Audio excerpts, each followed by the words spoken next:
ẹ̀yin ọkùnrin ẹ gúdù láyé ẹ nífẹ̀ẹ́ ara yín ọ̀pọ̀lọpọ̀ obìnrin ni ò kàn yé because tell me ó ti fẹ́ ìyàwó ó wá fẹ́ ìyàwó lé ìyàwó rẹ̀ ó complain wípé látọjọ́ tó ti fẹ́ ìyàwó lé ló ti change kí ló rò pé kó ṣẹlẹ̀ gbòbè lọ́wọ́ ẹ̀ of course ó máa change ṣé tó bá jẹ́wọ́ náà lóbìnrin kọ́ ọ̀lẹ̀ tó lọ fẹ́ lómi sí ọ̀ ní change ṣe inú rẹ̀ àbí báwo ni ó ti fẹ́ kó rí àbí bò ní mọ́mí Bọ́sẹ̀dé GMK ṣe mọ̀ ń sọ wípé ṣé tó bá fìwọ́ náà ṣe bàbá lé àti bàbá wò ṣe inú rẹ̀ ó dùn inú rẹ̀ ò lè dùn gbàm bó ṣe máa rí lára ẹ̀ náà ló ṣe rí lára ìyàwó rẹ̀ ọwá ní ó kẹ́rù kú òǹlé ó kẹ́yìn ọmọ sí ọ ó kẹ́rù kú òǹlé ó kẹ́yìn ọmọ gan kọ́ ni pírọ́blẹ́mù bí ò ṣe wípé bó ṣe kẹ́rù kú òǹlé yẹn you want to eat your cake and still have it ó fẹ́ fẹ́ ìyàwó kó wá control emotion ìyàwó rẹ you want to control her how to react to it wèrè ń ṣe ń sà o lè fi abẹ́rẹ́ gúnyàn mo máa ń sọ kó wá fẹ́ sọ fẹ́ nìyẹn bó ṣe wọ́n rí bí yóò ṣe react lé bó ṣe wọ́n kálukú ni nìkan ọ̀sẹ̀ jó react sí ó fẹ́ ìyàwó lé ó dẹ̀ wò wípé òun ò lè kóòpù mọ́ ó dẹ̀ páàkì ara ẹ̀ àtàwọn ọmọ rẹ̀ ọlọ́run bá ṣe tí òbí ju agbára rẹ̀ lọ ó sì kún ọkú òǹlé ọwá lọ́gbọ́n ọmọ ṣépè torí wípé kí ni first born rẹ̀ at the age of 26 years ó sì wà ní school kò tí ì márì ìyá rẹ̀ kó tó pé 26 ó ti márì torí ẹ̀ ni ò jẹ́ kó rọ́nà lọ ta ló sọ fún ọ pé wò rọ́nà lọ.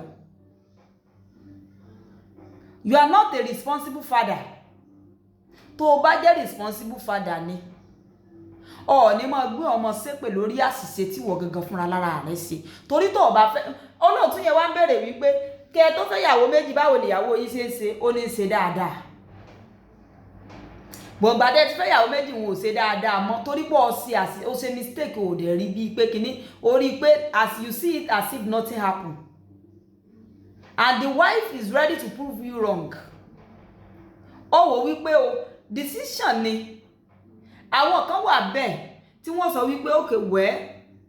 mi ò lè ti torí ẹ̀kú ńlé àwọn kan dẹ̀ wà bẹ́ẹ̀ tó jẹ́ wípé wọ́n sọ pé àwọn wípé mental health àwọn ò lè kó pẹ̀lú ẹ̀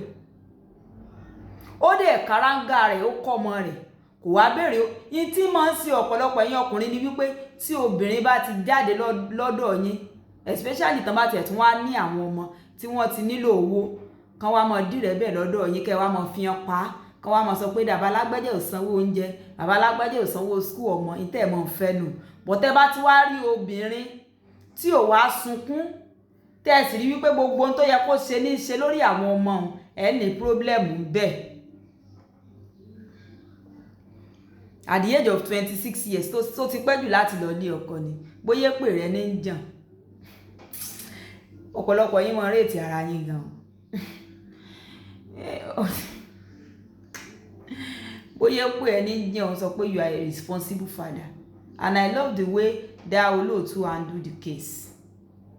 you are not a responsible father o wà responsible bí tí wù tó mọ o tún sọ débi wípé same school tọmọ ẹ wà títí ṣe HND níwọ náà ti ń ṣiṣẹ́ ẹ̀dẹ̀ kí ń kíra ìyẹn ni wípé OND lọmọ parí lọ́dọ̀ rẹ̀ bí ó sì ti parí OND tí wọ́n fi kún ọ jáde so lò wípé ọmọ yẹn àdá age sọ̀rọ̀ pé ó kéré mọ́ so lérò wípé ọmọ yẹn àdá age òbí kan nílò láti tún ti pè jókòó kó mọ kọ́rọ̀ sí lórí ṣé kò rí ó rí náà àwọn ọmọ mọ̀ bí bàbá bá wà responsible tí bàbá ò bá wà responsible ọmọ ọdún kan sí bíi 5 kátẹ̀ wá sọ pé 5 gan kéré bí ọdún 10 lèyàn lè mọ̀ sọ fún wípé bàbá rẹ̀ kìíní kan wà responsible kìíní kan tí ó mọ̀ kó rọ̀jẹ̀ ìsọmọ tó bá ti wọ bí 15-20 years kò ní ìdí pé yẹn pè gúnlẹ̀ mọ́ òun gan mọ̀ bóyá wà responsible àbọ̀ wà responsible ẹ̀yin ọkùnrin máa ń ṣe kíní yẹn dáadáa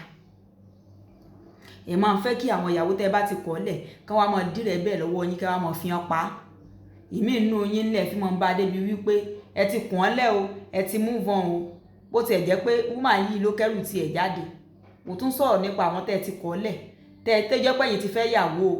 tó bá ti wá béèrè owó skul lọ́wọ́ yín ẹ fẹ́ kọ́kọ́ make sure pé kún wọn lálálá ná kó tó di pé ẹ fún ọmọ yín lówó skul nígbà ọmọ kojú rẹ̀ òkú òkè lọ lé kú ńlé fún kí ni ìyàwó yín ṣe fi tẹ́ fi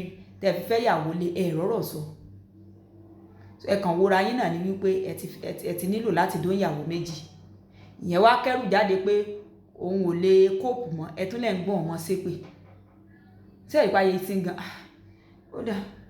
Ọlọ́run ó ṣàánú yín ṣùgbọ́n ẹ̀yin ọkùnrin ẹ lè do better